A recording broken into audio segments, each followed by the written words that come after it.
In the name of the Father, the Son, and the Holy Spirit.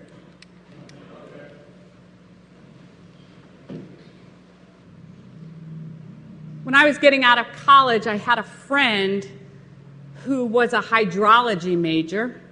One of the nicest people you'd ever want to know. Would give you the shirt off his back, just a really generous person.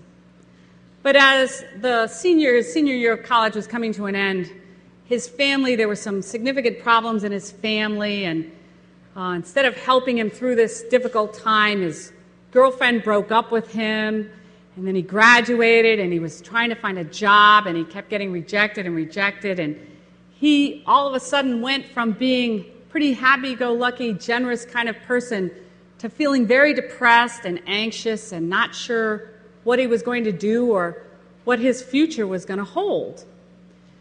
So, kind of out of desperation, he joined the Peace Corps, and he went to Guatemala. And he lived with a family in Guatemala. And he didn't really speak Spanish at the time, and he was sort of learning it, but again, he was depressed, so he was making a half-hearted attempt. But every night, he would come home from the work that he did, which he worked on some hydrology place to try to find out how to get clean water to this village in a rural part of the country. So he would come home late, and the family had already eaten dinner, and they would have a beautiful plate of dinner set up for him, and they would put it in his room.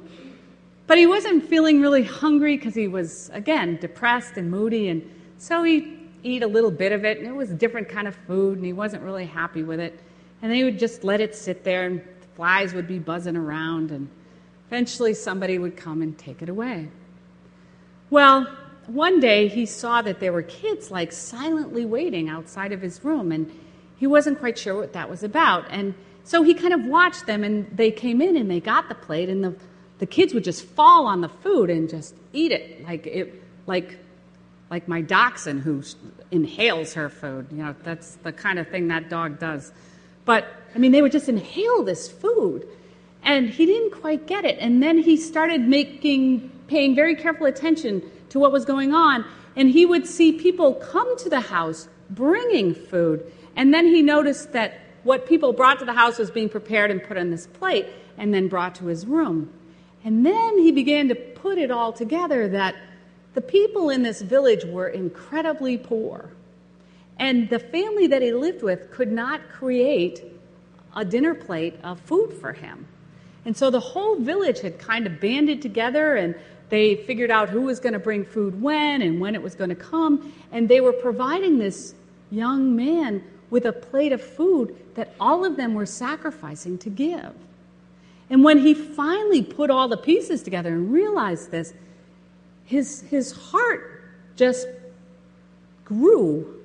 All of a sudden, his depression lifted, and he felt so cared for by this unbelievable display of generosity from people who had next to nothing.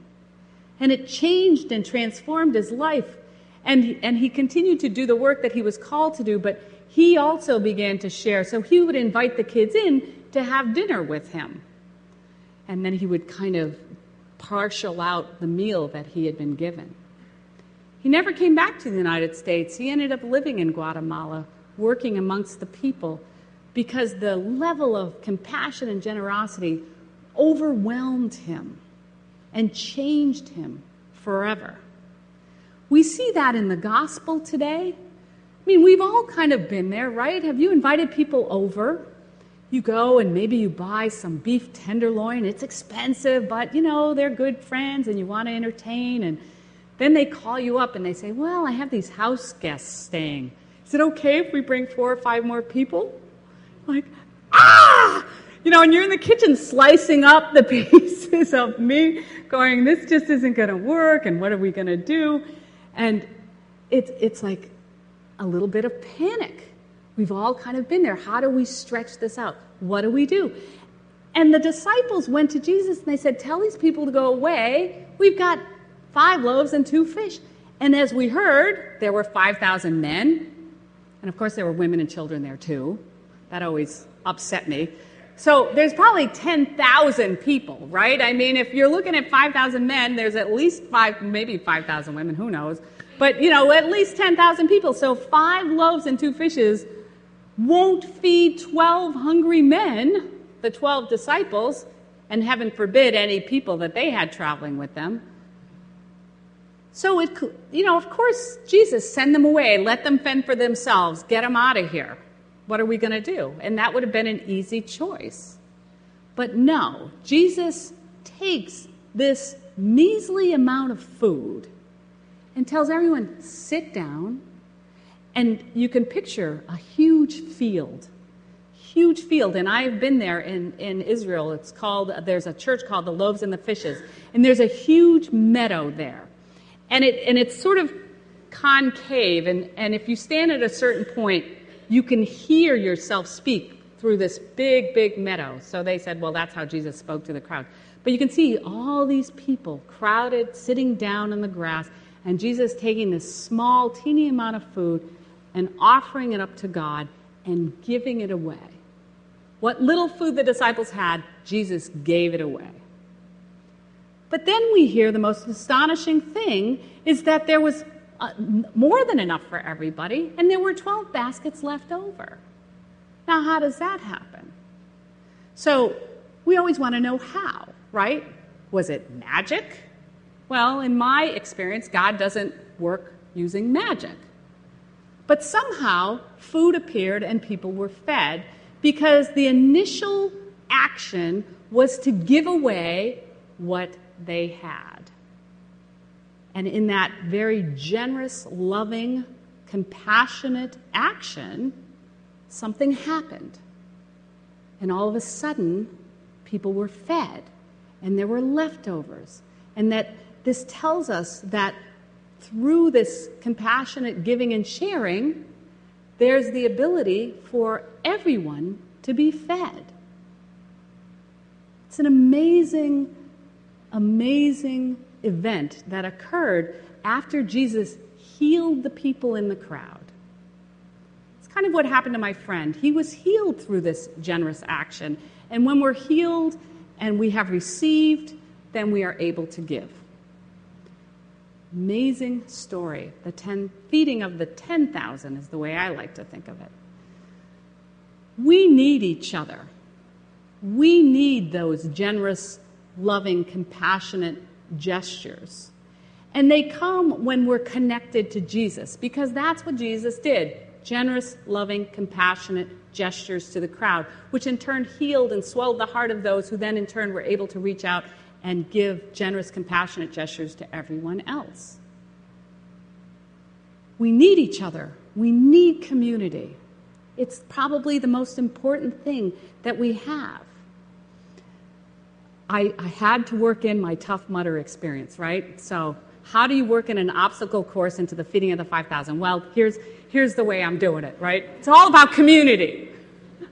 So as some of you know, or many of you know, you've been following my progress, I went and did this 10-mile obstacle course, 25 obstacles, 10 miles.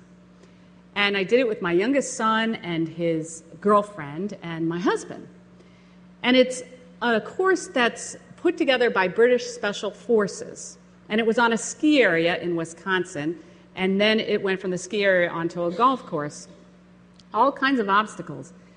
It's designed so that probably only the very top Special Forces trained people can make it through without help. It's designed so that you cannot make it through without help. And it's not about winning or getting the best possible time. It's about making it. And the only way you can make it is if you accept help from other people. Now, I am used to being the helper, not the helpee. But let me give you some statistics. 80% of the 5,000, and there were 5,000, someone said, there's a connection. That's enough, right? 5,000. So 80% of the 5,000 people who were there are men in their 20s and 30s. 20% are women. And out of the 5,000, there were 20 women over 50. I was not the oldest. There was one woman, 59, no one in their 60s. And you run up a ski area. That's how you start. And the first thing is bales of hay, 6 feet tall. Well, I could scramble over that. The next one is bales of hay, 12 feet tall. And I'm looking at it going, I'm 5'3", you know? and there's no footholds or anything. And so the first thing you have to realize is, well, how do you even do this? Well, you run up to the bales of hay and you stick your hands up, and these big young men, they pull you up, like a fish out of the water, and flop you over on the other side. It's like, whoa, and that just kept happening. And probably the worst moment for me was crawling in the mud under barbed wire. Just having seen a guy getting first aid at the beginning of this at the end of the barbed wire, you could see him over there, and I'm worried I'm going to have the barbed wire scrape my back, and I turn my head, and there's this young man next to me. He goes, "Don't worry, I got your back." I'm like, okay. He goes, "I'll tell you if you get close to the barbed wire." I'm like, okay. And I was going very slowly, and he slowed his crawl down to mine, and we got to the end of it. I mean, you couldn't even tell I had clothes on. I was so chock full of mud. And I get down to the end. He gets up, and he comes around, and he reaches his hand to me and pulls me up. It was an entire 10 miles of being helped by other people. I couldn't help anybody. Are you kidding me? I could barely walk at the end. It's like I'm not used to not helping people. But it was something to be helped by strangers. And people would sit on top of a 12-foot fence and help people up and over, and then they would move on, and then other people would go up and sit and help people over. And it was the most communal feeling with people I had never met before, probably will never see again in my life. The camaraderie was unbelievable. And if somebody was struggling and they would make it, the whole crowd who happened to be around that obstacle would just cheer. What an amazing sense of community and generosity and love. And that, I think, is why this event is so popular. Bless you. Why this event is so popular is because it's not about the individual, it's about the community. And people were running or doing this obstacle course to raise money for wounded warriors, which I was doing but never really got my act together because my dad's death. But we did raise some money, and we ran for my son's buddy who was killed in Afghanistan. And so young men had KIA, killed in action, in the name of the person and the dates, and it was very moving. And that's why everybody was there. But it was fun as well. But the most community thing, and I thought, what a metaphor for life. And I'm finishing up here just in case you're wondering. It's getting hot. But what a metaphor for life, this obstacle course. It's like, okay, sometimes, we're struggling uphill, and there was some heavy-duty hills, and we're struggling uphill, and people will encourage you, talk to you, you can do it. Then you're having fun running down the hill. It's like life, and then all of a sudden there's an obstacle in front of you, and you think, how am I going to do this? How am I going to get through this event in my life? And then there's hands reaching down for you, pulling you up and over because you have a community. And then sometimes you're just running through the sunshine in the woods going, wow, life is great. But then you round a corner and you have to run through fire that's coming up on both sides. And it's hot and it's smoky and you can barely breathe and you think, I can't stand this. But the obstacle course of life can be navigated when we're surrounded by a community that understands the love and compassion of Jesus Christ, who gave himself for us in the most incredible way, so that we too could love one another.